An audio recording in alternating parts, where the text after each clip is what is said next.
Seattle is truly one of the best cities in America. It has water, it has mountains, the coffee is incredible, and the jobs, especially if you're in tech. But I'm going to say the quiet part out loud. Seattle is incredible until you actually try to live here, because no one warns you about the three things that hit people the hardest: the social culture, the hidden costs, and the commute reality. So if you're thinking about moving here or moving neighborhoods inside of Seattle, this video might save you months of frustration and a lot of money.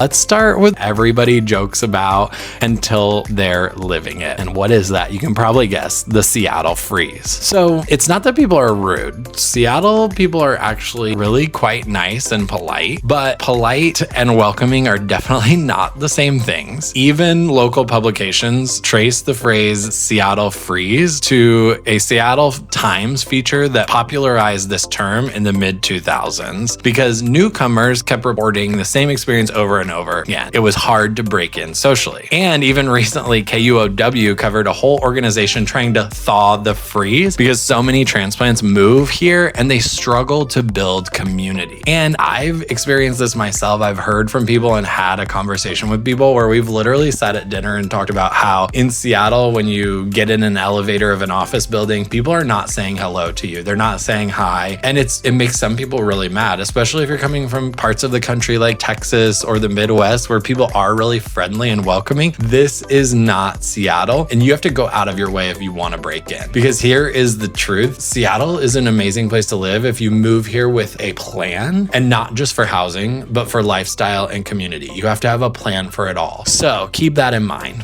And that brings us to the second surprise that gets to people the most. Seattle doesn't charge you really a rain tax officially, but your wallet is absolutely going to feel it. Let's talk about the real monthly costs that people don't always expect in Seattle. One is utilities, because they can be sneaky. Seattle Public Utilities has published that a typical single-family home customer pays about $256 per month through bi-monthly utility bills, plus drainage charges on the annual property tax bill. So that plus electricity, Seattle City Light notes the average residential rate is about 16 cents per kilowatt hour. Not only that, but groceries and everyday costs track higher with inflation pressure. Seattle area consumer prices were up 3.1% year over year in December 2025. Nationally, grocery prices were up 2.4% year over year. So a little bit of a difference there. And property taxes, they're not wild, but they do add up. In King County, your property tax depends heavily on your exact area and the different levies that are in each area, but the assessor publishes annual updates and city by city comparisons showing how taxes can shift year to year. So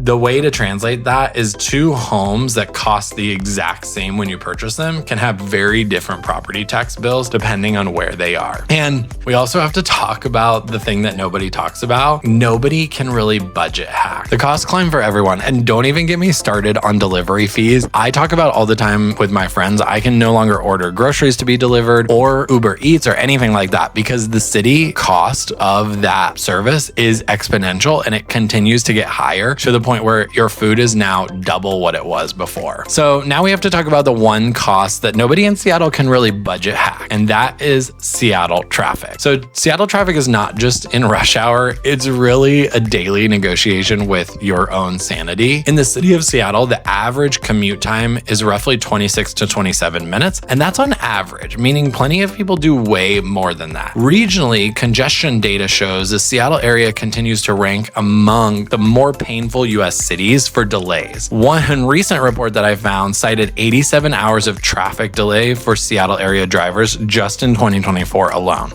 And this is why Seattle neighborhood strategy matters so much. You can love the city and still choose a location that makes your day-to-day really miserable depending on where you're commuting. And if you're moving here for places like Amazon or Microsoft or Google and you're hybrid, your commute plan has to be built before you actually pick a home because of these traffic patterns. Okay, so we're gonna take you on a little trip around Seattle in terms of traffic. So This is Seattle from a high level view. So if you are working at Amazon, for example, when you move here, you're most likely going to be down here in this South Lake Union area, which is right here. You can see it on the map here. So this, unfortunately, is the biggest area and most difficult to get to, because it's right in the middle of Seattle and it's really downtown. So if you're commuting from anywhere, you're gonna either have to take 99 down, or you're gonna have to take 5 down or up if you're coming from south. And if you're living on the other side of the water, which is a paid toll bridge, or you're gonna have to come across 90, which both will get backed up no matter where you are. So if you're in Queen Anne over here, you can easily get down here. But if you're anywhere up in Fremont, Ballard,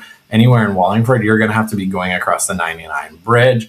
And then there are express lanes. So for example, if you lived up here in Maple Leaf, you could get on an express lane on I-5 South, which is pretty good. But this is why Seattle traffic is so difficult. It's because there's a lot of water, there's not a lot of land, and so it's really hard to get here. Similarly, if you're working in Redmond, for example, like if you were at Microsoft, you're either taking the 520 bridge across, you're maybe commuting down on the 405 if you're up here in like Kirkland or something like that, or if you're coming from Bellevue, you're pretty close, or you're taking the 90 across from Seattle, or coming up the 405 to get there. But again, this is a highly trafficked area because Bellevue is just as big, and it's going to cost you a lot of time to get through here because people are also getting on and off the highway in Bellevue to go to work there.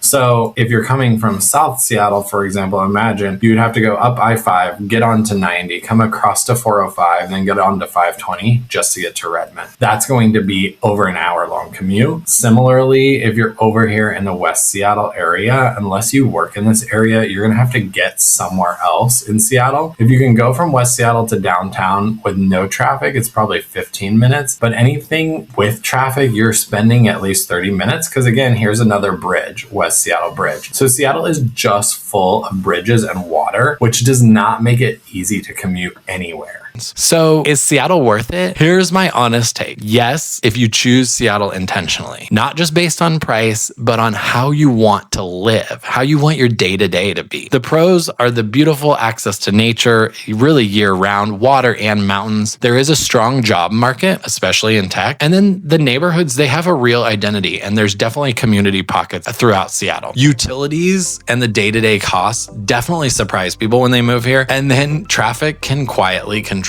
your whole schedule if you let it. So Seattle isn't hard. It's just not forgiving if you pick the wrong neighborhood for your lifestyle. So I want to hear from you. What is your deal breaker? Is it the freeze, the rain, the cost, or the traffic? Drop it in the comments below and tell me what's the deal breaker about Seattle for you, if there is one. And if you are moving to Seattle or upgrading neighborhoods, my team and I help people make the smart Seattle move every single day with the right plan. Commute strategy, neighborhood fit, and data-driven home shopping. So reach out today if you want to schedule a free consultation or book a discovery call. And welcome to Seattle. Just come prepared.